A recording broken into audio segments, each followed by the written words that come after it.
Бүгүн Шоро компаниясы Тулпар Моторстан жүк ташуучу унааларын сатып алды. Машинанын ачкычын экономика жана коммерция министри Бакыт Сыдыков тапшырды. Маалыматка ылайык, жыл башында Кыргыз-Өзбек өнүктүрүү фонду атамекендик Тулпар Моторс автозаводу менен Шоро компаниясынын ортосунда 3 тараптуу лизинг келишимине кол койгон. Келишимдин алкагында Тулпар Моторс Шоро компаниясына орто жүк ташуучу Isuzu үлгүсүндөгү 20 унаасын сатып алышты. Ага чейин аталган компания Самарканд автомобиль заводунда чыгарылган 20 орто тонналык жүк ташуучу унааларын сатып алып пайдаланып келишкен болсо, бул ирет атамекендик өндүрүштөн чыккан автоунaalарды колдонууну максатташкан. Шоро компаниясынын Өзбекский фонд менен иштешип атканыбызга 3-чү проектибиз. Кыргыз-Өзбекский фонд аркылуу лизинг алып атабыз да булар. Ага чейин биз өзүбүздүн средствобузду алганбыз. Бул алганыбыз менен именно ушу класстагы машиналар уже 100% жаңы.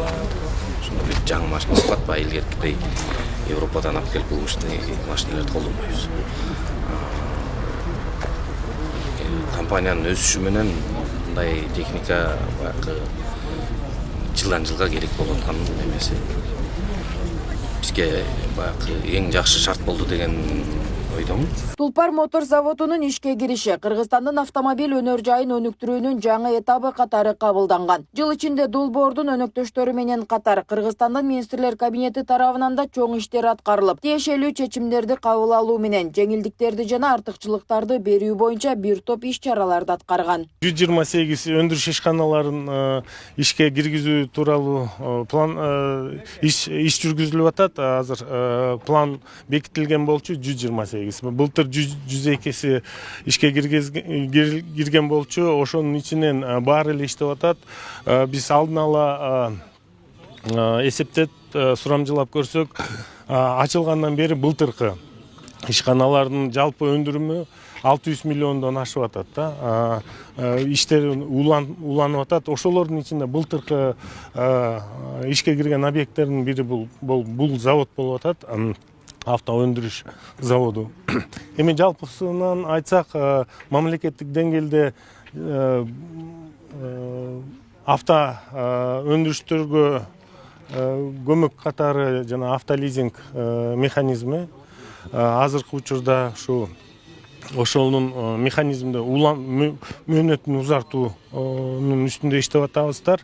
Аталган завод ачылгандан бери 3000ден ашуун жеңил унааларды кураштырган. Алардын 2000ден ашууну мамлекеттик мекемелерге берилсе, калгандары тургундар тарабынан да сатып алынган. Алдыда дагы заман талабына жараша жаңы үлгүдөгү башка автоунааларды дагы чогултуу пландалган. Благодаря финансовой поддержке Узбекско-Кыргызского фонда, который предоставил данный продукт лизинг, условия сделки были, что компания Шоро оплачивает 30%, 70% фонд, и значит под 5% лизинговый проект получается в течение 3 лет Шоро 70% нам возмещает. Да? Значит, эти грузовики, они показали свое качество, то есть они полностью устраивают наших значит, компаний по качеству, так как это является японский бренд. Основные компоненты это двигатель, коробка, все ключевые детали это произведены значит, по японским технологиям.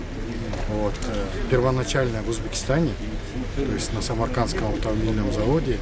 Затем на нашем уже заводе Тулпар произведена крупноузловая сборка, которая позволила именно финальную версию этого автомобиля уже в таком сочетании уже получить. Я бы хотел отметить, что кузов и значит, в этом грузовике сделан уже полностью в Кыргызстане. Да? Это очень важно, то есть это определенный процент локализации автомобиля уже в Кыргызстане. Компания Тулпар Моторс преследует цель уже расширить процент локализации, в дальнейшем расширится, и мы готовы ей помогать в этом. Белгилей кетсек, Кыргыз-Өзбек биргелешкен Тулпар Моторс унаа заводунда унаанын 12 моделин чыгарары жарыяланган. Анда жалпы 1000ден ашуун жумуш орду түзүлүп, учурда 45тен ашуун жумушчу иштеп жатканы айтылган. Азыркы тапта атамекендик унааларга кызыккандар көп болуп, келечекте жылына 30 000 автоунаа чыгарганга жетишүү керектиги жетекчиси тарабынан билдирилген болчу. Нурзат Көчүмкулова, Майрамбек Абдибилал уулу, Регион, Бишкек.